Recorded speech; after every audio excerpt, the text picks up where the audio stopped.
తాకట్టులో ఉన్న బంగారాన్ని విడిపించి ఆ రోజున్న మార్కెట్ ధర కట్టి మిగిలిన డబ్బును మీకు అందిస్తుంది కొమ్మూరి గోల్డ్. నమస్తే, వెల్కమ్ టు వి మీడియా. నేను మీ సాయి. ఢిల్లీ జంతర్ మంతర్లో జరిగిన ఇష్యూస్, ప్రొటెస్టులు మనం అందరూ చూసాం. దీనికి సంబంధించి ఎడ్యుకేషన్ మినిస్టర్ ధర్మేంద్ర ప్రధాన్ రాజీనామా చేశారు. ఇప్పుడు మరో నినాదం బయటకు వచ్చింది. సో E20 జనతా పార్టీ, వినడానికే కొత్తగా ఉంది కదా, దీని పేరు పీతల జనతా పార్టీ కూడా అంటా ఉన్నారు. సో ఇది ఏంటి, దేనికి సంబంధించింది, ఇవన్నీ కూడా మాట్లాడడానికి ప్రస్తుతం మనతో పాటు సోషల్ యాక్టివిస్ట్ కృష్ణకుమారి మేడం ఉన్నారు. మేడంతో మాట్లాడదాం. మేడం నమస్తే. మేడం, రోజుకి సోషల్ మీడియాలో ఒక్కొక్క నినాదం వినాల్సి వస్తుంది. సో మొన్నటికి మొన్న CJP పార్టీ మనం చూసాం. ఇప్పుడు కొత్తగా పీతల జనతా పార్టీ అనేసి వచ్చింది. దానికి నిన్న స్టార్ట్ చేస్తే ఈ రోజుకి 28,000 మంది ఫాలోవర్స్. సో ఎలా చూసుకోవచ్చు అంటారు దీన్ని? ఇది మామూలుగా ఈ విద్యార్థులది మొదలైనప్పుడే ఒక ఇంటర్వ్యూలో నేను అన్నాను, ఇది అయిపోయినాక వెంటనే ఇంకొక షాక్ ఉంటుంది కేంద్ర ప్రభుత్వానికి, E20 షాక్ ఉంటుంది. అంటే ఉద్యమం ఎలా మొదలవుతుందో చెప్పలేం, కానీ ఉద్యమం అయితే తథ్యం అని చెప్పాను. ఎందుకు చెప్పానంటే చాలామంది ఈ ఇథనాల్ E20 దీని గురించి, పెట్రోల్లో కలపటం గురించి చాలామంది అభ్యంతరాలు వ్యక్తం చేస్తున్నారు. ఎంత అభ్యంతరాలు వ్యక్తం చేస్తున్నారంటే, సాక్షాత్తు బీజేపీ పార్టీకి చాలా చాలా వీర విధేయుడిగా ఉండే ఒక సినిమా యాక్టర్ ఉన్నాడు, ఆయన కూడా పెట్టాడు పోస్టు. ఇది చాలా నష్టం చేస్తుంది. నా ఫ్రెండ్ ఒక అతను 25 లక్షలు పెట్టి కారు కొన్నాడు. అతనుకి రిపేర్ వచ్చింది. ఆయిల్ ట్యాంక్ దగ్గర నుంచి కార్లోకి పెట్రోల్ వచ్చే దగ్గర నాజల్స్ ఉంటాయి కదా, అవి పాడైపోతున్నాయి దీనివల్ల E20 వల్ల. ఓకే, ఇదే కారణం అని చెప్తున్నారు. దీనివల్ల ఇన్సూరెన్స్ కూడా ఇవ్వనని చెప్పి నిరాకరించారు. మీరు ఏం పెట్రోల్ వాడుతున్నారు అని చెప్పి, మీరు ఇప్పుడు బంకుల్లో E20 ఉంది కదా, దానివల్ల ఇదంతా జరిగింది అని చెప్పి చెప్తున్నారు. ఓకే అని అతను పెట్టాడు పోస్టు. అందుకే నేను కూడా నా 3 కోట్ల కారు నేను డీజిల్ కారు తీసుకున్నాను అని చెప్పి అతను పెట్టాడనమాట. పెట్టి ఇది ప్రభుత్వానికి చాలా పెద్ద షాక్ కాబోతుంది అని. ఏంటబ్బా ఇతను ఇంత వేర విధేయుడు కాస్త ఇలా మాట్లాడాడేంటా అనుకున్నాం. ఆ తర్వాత 4-5 రోజులకి ఈ CJP పార్టీకి సంబంధించిన ప్రొటెస్ట్ గురించి ఆయనే మళ్ళీ పోస్ట్ ఏం పెట్టాడంటే, విదేశీ శక్తులు ఉన్నాయి ఇక్కడ, అరాచక శక్తులు వచ్చేసినాయి అని చెప్పి గవర్నమెంట్కి ఫర్గా పెట్టాడు. అంటే ఇవాళ వీళ్ళని లేదు వాళ్ళని లేదు. CJP పార్టీ మీటింగ్ జరిగినప్పుడు ప్రొటెస్ట్లో ఓ పాప బస్సు, కొంతమందిని అరెస్ట్ చేసి తీసుకెళ్తున్నారు పోలీస్ బస్సులో. అమ్మాయి ఎంతో ఉండదు వయసు, జస్ట్ 20 ఏళ్ళు ఉంటే ఎక్కువ. ఆ అమ్మాయి వేరు. ఇంకో అమ్మాయి బస్సులో నుంచి ఇంటర్వ్యూ ఇచ్చింది. ఇంటర్వ్యూ ఇచ్చి ఎంత బాగా మాట్లాడిందంటే, అంటే ఇవాళ నేను ఇప్పటివరకు అంధభక్తురాల్లా ఉన్నాను, నేను ఇక నుంచి అంధభక్తురాల్లా ఉండాలనుకోవట్లేదు అని బీజేపీకి. ఓకే, మామూలుగా ఏమంటారంటే అంధభక్తులు అని, బత్తాయిలని, బీజేపీకి సపోర్టర్స్ని అంటా ఉంటారు కదా. ఇప్పుడు ముదిరిపోయిన బత్తాయి అని, మధ్య వయసు బత్తాయి అని, లేత బత్తాయి అని, లేలేత బత్తాయి అని, కొత్త వాళ్ళకి పేర్లు ఉంటాయి. ఆమె నేను అంధభక్తురాలుగా ఉండాలనుకోవట్లేదు అని చెప్పి ఆమె స్టేట్మెంట్ ఇచ్చింది. అలాగే ఇంకొక బీజేపీ లీడర్ కూతురు ఈ ఉద్యమానికి బాసటగా అమ్మాయి స్టేట్మెంట్ ఇచ్చింది. ముందొక స్టేట్మెంట్ ఇచ్చింది, ఆ తర్వాత ధర్మేంద్ర ప్రధాన్ రాజీనామా చేసిన తర్వాత కూడా ఇచ్చింది ఆ అమ్మాయి. కానీ పాపం ఇచ్చిన తర్వాత ఏం ఏమైందంటే, ఆ అమ్మాయిది మొత్తం ఇన్స్టాగ్రామ్ పేజే తీసేశారు, డీయాక్టివేట్ అయిపోయింది. ఎందుకంటే ఇంట్లో వాళ్ళు బాగా, మరి పెద్ద లీడరు ఆయన. అంటే ఇవాళ వాళ్ళ ఇంట్లోనే గొడవలు వచ్చేటట్లున్నాయి. బీజేపీ ఇళ్లల్లోనే పిల్లలు ఇదంతా చూసి దాన్ని ఇష్టపడట్లా. పిల్లలు ఇంతమంది బాధపడుతున్నారు, ఇంతమంది కష్టపడుతున్నారు, మనం నీట్ రాస్తే కదా తెలుస్తుంది అని ఎవరికి వాళ్ళు ప్రశ్నించుకున్న వాళ్ళు ఇప్పుడు ఈ E20 పెట్రోల్ వల్ల ఎవరి బండికి బండి పాడైతే వాళ్ళకి కదా ఏడుపు వస్తుంది. అవును, ఖచ్చితంగా. సింపుల్ అండి. ఎవరు అమ్మ చచ్చిపోతే వాళ్ళకి ఏడుపు వస్తుంది. అవును, ఊర్లో వాళ్ళకి ఎందుకు వేస్తుంది ఏడుపు? అంటే ఎవరి బండి పాడైతే వాళ్ళకి తెలుస్తుంది. అది కారు కానివ్వండి, ఇప్పటికే కొన్ని ఇన్సూరెన్స్ కంపెనీలు మేము మీరు E20 వాడారు కాబట్టి మేము క్లెయిమ్లు ఇవ్వము అని చెప్పి ఇప్పుడు ఇవ్వట్లా, క్లెయిమ్లు ఇవ్వట్లా. అక్కడ డీజిల్ ట్యాంక్స్ లోపల తుప్పు పడుతున్నాయంట, పెట్రోల్ ట్యాంకులు బండ్ల లోపల. ఇప్పుడు ఇప్పుడు పెట్రోల్ వాడిన వాళ్ళు ఎవరు ఉంటారండి? ఆబ్వియస్లీ అందరూ వాడతారు. బైక్ ఉన్న ప్రతి ఒక్కరు వాడతారు కదా. వాళ్ళకి ఇదే ప్రాబ్లం వస్తే ఇప్పుడు వీళ్ళు ఏం చేస్తున్నారు? ఇంకో పెట్రోల్ అమ్ముతున్నారు, 160 రూపాయలకి అమ్ముతున్నారు ఒక పెట్రోల్. ఇథనాల్ కలవని పెట్రోల్, పవర్ పెట్రోల్. ఆ పవర్ పెట్రోల్ ఇదేమో 115, 115, 160 మధ్యలో వేరియేషన్ ఉంది కదా. ఈ డబ్బులు ఎందుకు కట్టాలి అనుకున్న వాళ్ళు పవర్ పెట్రోల్ తీసుకోకుండా ఈ E20 పెట్రోల్ తీసుకుంటే ఏమవుతుంది? బండ్లు పాడవుతున్నాయి. అందుకని అందరూ ఏం చేస్తారు? పవర్ పెట్రోల్ వాడతారు. పైగా ఈ ఇథనాల్ కంపెనీలు నితిన్ గడ్కరీకి ఇద్దరు కొడుకులకి చెరొక ఇథనాల్ ఫ్యాక్టరీలు ఉన్నాయి. రియల్లీ? అందుకే ఇప్పుడు గడ్కరీ మీద అందరూ యుద్ధం చేయబోతుంది. అందుకు ఇప్పుడు రాజీనామా మళ్ళీ ఆయన టార్గెట్, నెక్స్ట్ టార్గెట్ ఆయనే అవుతాడు ఖచ్చితంగా. అదేమంటే ఆయన రోడ్ల శాఖ మంత్రి కదా, ఆయన ఎట్లా మీరు చేస్తారు అంటారు. మరి ఆయనే కదా ప్రమోట్ చేసింది E20 ఇథనాల్ ఫ్యాక్టరీ. ఇథనాల్ కలిపితే ఏమి కాదు, మంచిది, మీకు రేటు తక్కువకి వస్తుంది. ఇప్పుడు మనం చాలా కష్టాల్లో ఉన్నాము, మనకి ఆయిల్ క్రైసిస్లో ఉన్నాం కాబట్టి మీరు E20 వాడండి అని చెప్తున్నారు కదా. ఇంతకుముందు E10 ఉండేది మనకి. E10 వరకు ఓకే, E20 చేయాల్సిన అవసరం ఏంటి? అసలు అదే కొత్తగా ఉంది, నాకు ఆశ్చర్యంగా ఉంది. నా బండి కూడా పాడవుతుందేమో, నేను కూడా చెక్ చేసుకోవాలి. అదే మరి.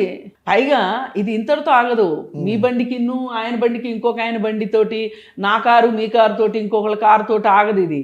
ఇప్పుడు మన పెట్రోల్ బంకుల్లో మనం ఎప్పుడు వెళ్ళినా పెట్రోల్ ఉంటుంది. ఎప్పుడో ఒకసారి కానీ నో స్టాక్ బోర్డు పెడతారు. ఓ పెద్ద పెద్ద ట్యాంకర్లు వచ్చి పెట్రోల్ బంకులో అన్లోడ్ చేస్తుంటాయి. చాలా మందికి ఈ పెట్రోల్ అంతా ఎక్కడ దాస్తున్నారు వీళ్ళు అనుకుంటారు. అంతే కదా. సీరియస్లీ నాకు కూడా ఒక డౌట్ ఉండేది. అంటే పెట్రోల్ తీసుకొస్తారు కానీ కింద డంప్ యార్డ్ లాంటిది ఒకటి ఉంటుంది, అక్కడ వేస్తారు. రీసైకిల్ ఎట్లా అవుతుంది, పైకి ఎట్లా వస్తుందని నాకు చాలా డౌట్స్ ఉండేవి. దీంట్లో చాలా పెద్ద ట్యాంకులు ఉంటాయి పెట్రోల్ బంకు కింద.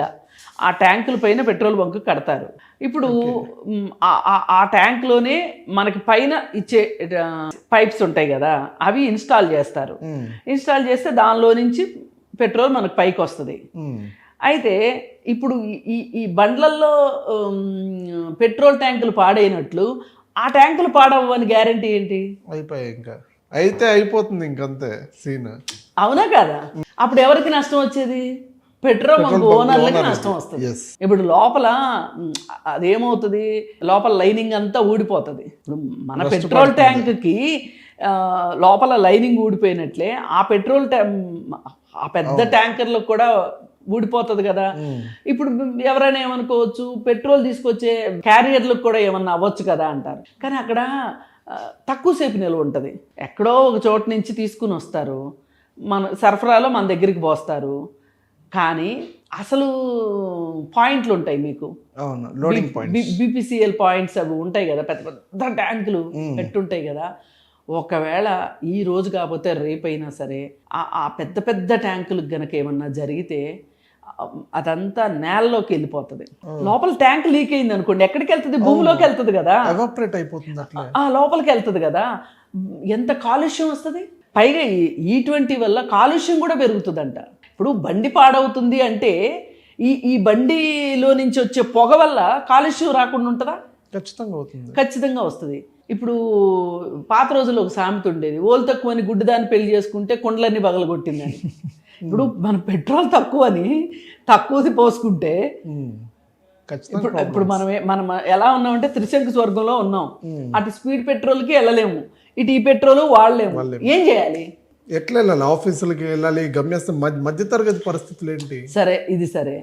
అసలు ఇప్పుడు నాకు ఇంకో ఆలోచన వచ్చింది. ఫ్లైట్స్ ఉంటాయి కదా, వాటికి పెట్రోల్ వాడతారా డీజిల్ వాడతారా? వైట్ పెట్రోల్ వాడతారు. వైట్ పెట్రోల్ వాడతారు. దానిలో అసలు ఇథనాల్ కలపడానికి లేదుగా. బతికిపోయాము. లేదు, యాక్చువల్గా అది చాలా టెస్టింగ్ స్టేజెస్ నుంచి తీసుకుంటారని చెప్పి విన్నాను నేను. అవును, అంటే బాగా డబ్బులు ఉన్న వాళ్ళు ప్రయాణాలు చేస్తారు కాబట్టి విమానాలకు ఆ మాత్రం సేఫ్టీ. ఇక్కడ మామూలు వాళ్ళు ప్రయాణం చేస్తారు కాబట్టి E20 పోసుకొని మీ బండ్లు నాశనం చేసుకోండి, మీ జేబులు గుల్ల చేసుకోండి. ఆటోలు, బండ్లు, కార్లు, లారీలు, రిక్షాలు, ఇట్లాంటి ఆటో రోజు కూలీలు పరిస్థితి ఏంటి? వీళ్ళందరి పరిస్థితి ఏంటి? అందుకని ఇప్పుడు నెక్స్ట్ బాంబు రెడీగా ఉంది, E20 బాంబు. సేమ్ ఢిల్లీలో జరిగిన సంఘటన CJP ప్రొటెస్ట్ అలానే ఉండబోతుందా? ఇది కూడా అనుకోవచ్చా? సేమ్ వాళ్ళు అంటున్నారు మేము అక్కడే చేస్తాము, చెలో పార్లమెంటే చేస్తాము అని చెప్తున్నారు.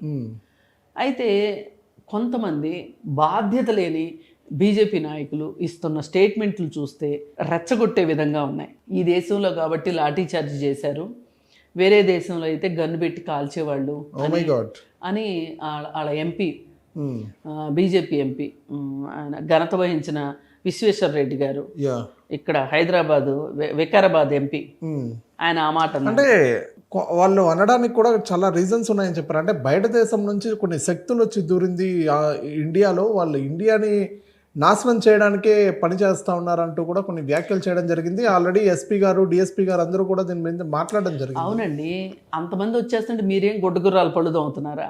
ఏం చేస్తున్నారు మీరు?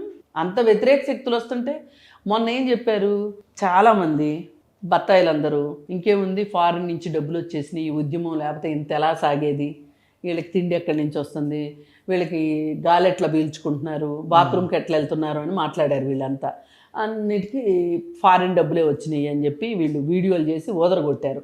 అంటే వాళ్ళని కించపరచడానికి, వాళ్ళకి ప్రజల్లో సానుభూతి పెరుగుతుంది కాబట్టి దాన్ని తగ్గించడానికి ఇలాంటి మాటలు వాడారు. వాడిన తర్వాత ఇప్పుడు విదేశాంగ శాఖ మంత్రి స్టేట్మెంట్ ఇచ్చాడు. ఏమని? విదేశాల నుంచి డబ్బు రాలేదు అని స్టేట్మెంట్ ఇచ్చాడు. ఇప్పుడు ఈయన చెప్పింది కరెక్టా, వీళ్ళు చెప్పింది కరెక్టా? ఇద్దరు సేమ్ పార్టీనే కదా. సేమ్ పార్టీయే, కానీ ఎవరు చెప్పింది కరెక్ట్ అని అడుగుతున్నా. ఇప్పుడు వీళ్ళు చెప్పిందే కరెక్ట్ అయితే ఆయన చెప్పింది రాంగ్, వీళ్ళు చెప్పింది రాంగ్ అయితే వాళ్ళు చెప్పింది కరెక్ట్. మరి అట్లా ఎట్లా అవుతుంది? ఒకవేళ నిజంగా డబ్బులు వచ్చినాయి అనుకోండి, విదేశాంగ శాఖ ఏం చేస్తుంది, ఇంటెలిజెన్స్ ఏం చేస్తుంది? గాడిదలు కాస్తుందా? ఒకవేళ నిజంగా వచ్చినాయి అనుకుందాం, వస్తే కూడా రాలేదని చెప్తున్నారా పరువు పోగొట్టుకుని ఉండటానికి? లేదు అనుకుంటే రాంగ్ ఇన్ఫర్మేషన్స్ ఇస్తున్నందుకు వీళ్ళు ఏం చేయాలి? సస్పిషియస్గా ఉంది, కొన్ని చాలా సస్పిషియస్గా ఉన్నాయి. ఎవరైనా అంత తీరిగ్గా ఉంది వీళ్ళకి డబ్బులు ఇవ్వడానికి? చైనా వాడు వాడి సంగతి వాడు చూసుకుంటాడు, ఆడికి రెండో పిల్లికి బిచ్చం పెట్టాడు చైనా వాడు. అసలు ఇండియాలో గొడవలు జరిగితే ఆడికి ఏంటి కావాలి? వాళ్ళ ఇండియాకి చైనాకి చాలా దూరం ఉంది, ఆర్థిక రంగ విషయంలో కావచ్చు, తయారీ రంగంలో కావచ్చు. చైనా వేర్లేండి, దాంతో పోటీ అస్సలు ఇంపాసిబుల్ కదా. మరి అలాంటప్పుడు దానికంటే పైన ఉన్నోడి గురించి ఆడు ఆలోచిస్తాడు కానీ కిందున్న దేశం గురించి వాడికి ఎందుకు పని? పోనీ పాకిస్తాన్ నుంచి వచ్చినాయి అంటున్నారు, బంగ్లాదేశ్ నుంచి వచ్చినాయి అంటున్నారు, వాళ్ళే కూర్చుంటే లేవలేని పరిస్థితిలో ఉన్నారు, వాళ్ళ ఆర్థిక పరిస్థితి దారుణంగా ఉంది.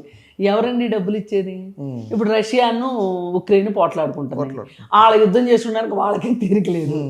ఇవాళ పోనీ రష్యా అమెరికా నుంచి డబ్బులు వచ్చినాయి అనుకుందాం సపోజు. అమెరికా వాడు ఉన్నంత అప్పుల్లో ఇవాళ ప్రపంచంలో ఏ దేశము లేదు.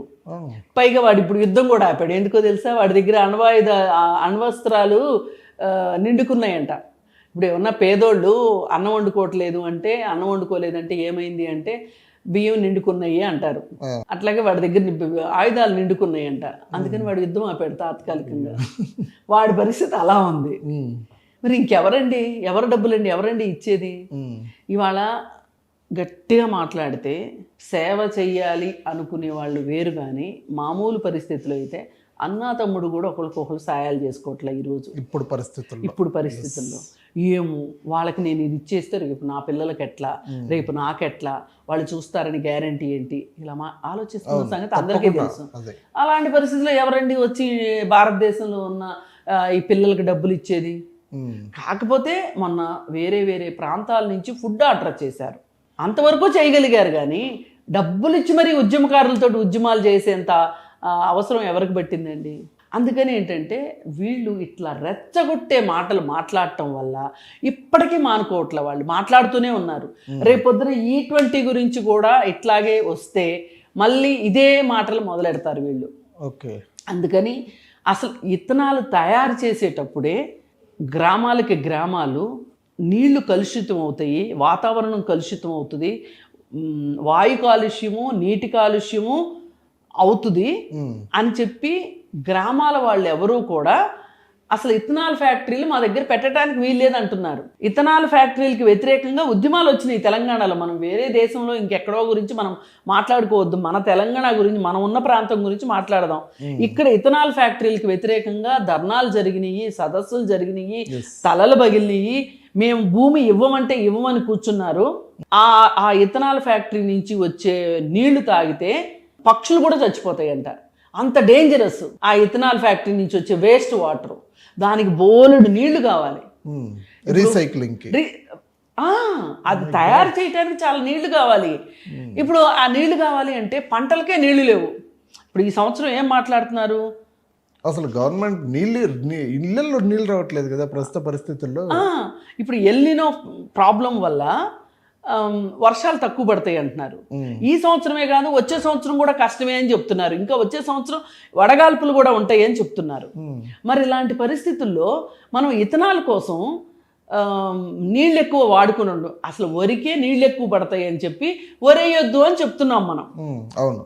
అలాంటిది ఇథనాల్ ఫ్యాక్టరీ కోసం ఒక ఊర్లో ఆ ఫ్యాక్టరీ పెట్టారు అంటే కొన్ని ఎకరాల భూమిని సేకరిస్తారు, అక్కడ నీటి సౌలభ్యం చూసుకుంటారు. ఆ నీటి సౌలభ్యంతో ఇథనాల్ తయారవుతుంది. ఓకే, ఇథనాల్ తయారవుతుంది. కానీ దాని వేస్ట్ వల్ల ప్రకృతికి మంచిది కాదు, వాతావరణ కాలుష్యము, వాయు కాలుష్యము, నీటి కాలుష్యం అవుతుందని చెప్తున్నారు. ఇది ఒక ఆస్పెక్ట్. అందుకని ఇథనాల్ ఫ్యాక్టరీని వద్దన్నారు. కానీ ఈ ఇథనాల్ వెళ్ళి పెట్రోల్లో కలవటం వల్ల ఏం ప్రమాదం జరుగుతుంది అనేది అప్పుడు వాళ్ళకి తెలియదు. వాళ్ళు రైతులు ఎంతవరకు ఆలోచిస్తారో అంతవరకు ఆలోచించారు. ఇప్పుడు వచ్చిన తర్వాత ఏమైంది, బండ్లకు కూడా ప్రమాదం అంటున్నారు. ఇప్పుడు మనం ఇంకొంచెం ముందుకెళ్ళి ఇప్పుడు నిల్వ చేసిన ట్యాంకులకు కూడా ప్రాబ్లం వచ్చింది అనుకోండి, ఏంటి పరిస్థితి, ఎక్కడికి వెళ్ళాలి పరిస్థితి? అదేమంటే ఇప్పుడు ఇథనాలు ఎబ్బడిమబ్బడిగా తయారైపోయింది మన దేశంలో. ఆ తయారు చేసిన ఇథనాల్ని ఏం చేసుకోవాలో తెలియట్లే వీళ్ళకి. అందుకని ఏమంటున్నారంటే వంట గ్యాస్ బదులు ఇథనాల్ గ్యాస్ స్టవ్లు ఇస్తామని చెప్తున్నారు. ఏమన్నా పేలిపోతే పరిస్థితి ఏంటి మరి పరిస్థితి? అందుకని చాలా దుర్మార్గం. నీ కొడుకు 2 ఫ్యాక్టరీలు ఉన్నాయి కాబట్టి, నీ కొడుకులకి 2 ఫ్యాక్టరీలు ఉన్నాయి కాబట్టి ఆ ఇథనాల్ని మా అందరిని ఎత్తిన పోస్తానంటే మటుకు ఈ దేశం సిద్ధంగా లేదు. పైగా పేదలు ఎక్కువ వాడతారు, ఆటోలు, మోటార్ సైకిళ్ళు, వీటన్నిటికీ. ఇప్పుడు చాలా మందికి జీవనోపాధి అండి. వాడు ఒక ఆటో కొనుక్కుంటాడు, ఆటోలో పెట్రోల్ పోసుకోవాలి. పెట్రోల్ పోసుకుంటే ఆ పెట్రోల్ ట్యాంక్కి ప్రాబ్లం వచ్చింది, లేదు ఆ నాజల్స్ పోయినాయి, అవి వేయించుకోవాలి అంటే వాడు మళ్ళీ మెకానిక్ షెడ్కి వెళ్ళాలి. మళ్ళీ ఆ కొత్తవి మెకానిక్, పైగా వీడికి ఆ రోజు పని చేయకపోతే ఆ రోజు వచ్చే డబ్బులు రావు.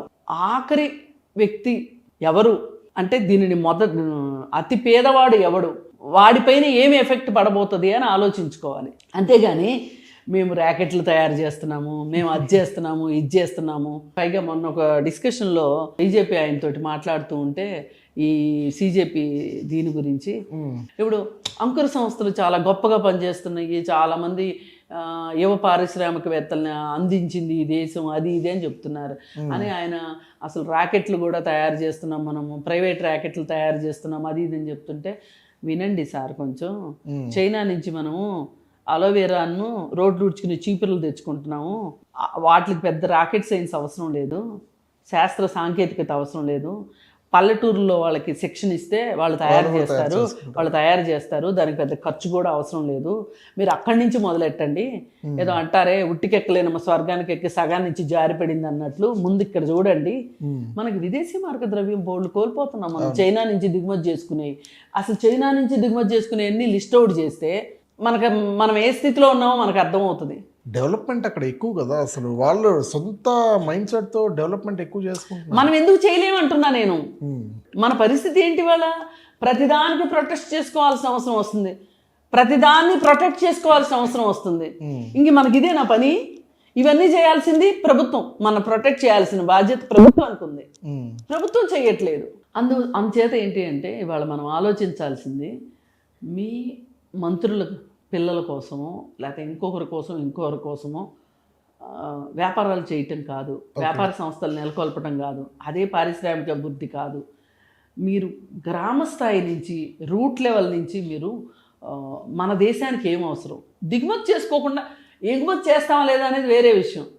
దిగుమతి చేసుకోకుండా మనము మన సెల్ఫ్ రిలయంట్గా ఉండటం ఎట్లా అనేది ఆలోచించకపోతే కనుక మనం చాలా ఇబ్బందుల్లో పడతాము. ఇప్పుడు ఇక ఫైనల్గా ఈ E20 పెట్రోల్ని ఎంత త్వరగా ఉపసంహరించుకుంటే అంత మంచిది. పైగా మీకు పెట్రోలు నాణ్యమైన పెట్రోల్ కావాలంటే 160 రూపాయలు పెట్టాల్సిందే అని మాట్లాడటం చాలా చాలా తప్పు. ఇవాళ మనకి పెట్రోలు ముడి చమురు దొరికే రేట్కి మనం పెట్రోల్ కొనుక్కుంటున్న రేట్కి దాదాపు 50% డిఫరెన్స్ ఉంటుంది. ఈ డబ్బులన్నీ ఎవరి జేబులోకి వెళ్తున్నాయి అనేది ఇప్పుడు ప్రశ్నించడం మొదలైంది. ఇప్పుడు ప్రశ్నించినంత వరకు ఏదైనా బాగా నడిచిపోద్దండి.